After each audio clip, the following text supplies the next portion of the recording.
গোলাপি এই প্রত্যেকটা খাবার একটু একটু করে মুখে দিয়া এটার অবস্থা কি আবার কও। খাবার সব ঠিক আছে, নো টেনশন। কি ব্যাপার বাবাজি, তুমি গোলাপি দিয়া সব খাবার খাওয়ার আগে টেস্ট করে রাখেন। তার আগে বলছে আমার বাড়িতে আসছিল, আমি রান্না করছিলাম, আমার রান্না বুঝে ভালো হয় নাই। আম্মা আপনার ওটা ভুলে গেছেন, রান্না খুবই ভালো হয়েছিল। আপনার 3 কন্যা আর মধ্যে অতিরিক্ত লবণ আর মরিচ মিশিয়ে দিছিল, খাইয়া আমার পেট নেমে গেছে, মরি মরি অবস্থা। ভুলে গেছেন আপনারা?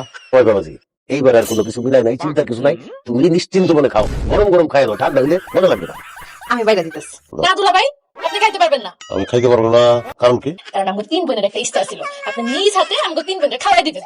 আমাকে অনেক দিনের ইচ্ছা দুলা ভাই, আপনি আমাকে খাওয়াই দিবেন। আজকে আপনি সেই ইচ্ছা পূরণ করে দেন। কি হয়েছে তোমরা? আমার আপন বউ, তারই আমি নিজে হাতে খাওয়াই দিই নাই, আর তোমাকে খাওয়াই দেবো, এটা তো পারতাম না আমি। পারতে আপনারা হইবই, আপনার বউ না আমরা, আমরা হচ্ছে আপনার শালি। আজকে আপনি যতক্ষণ না পর্যন্ত আমরা না খাওয়াই দিবেন আমরা খাবো না, আর আপনার খাইতেও দিব না। খাইতে দিন। ভালো বিপদের উঠতে বললাম আমি। এটা বিপদের কি হইলো? তোমার স্বাধীন একটু আবদার করতে খাওয়া দিতে দাও না খাওয়ায়া। হ বাবাজি, আমার এই 3 ভাইয়া খুব জিদ্দি। তুমি যদি আমাকে খাওয়ায় না দাও, তোমারও খাইতে দিব না, আমাকেও খাইতে দিব না। তারপরে সারা রাত আমাকে সবাই না খায় থাকতে হবে। দেও বাবা, খাওয়া দাও। দাদা আপনি তো খাওয়াই দিন, দাদা তো খাই দাও।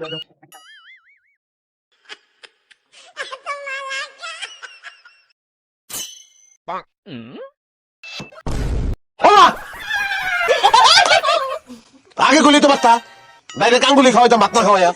আপনার আঙ্গুলো মজা।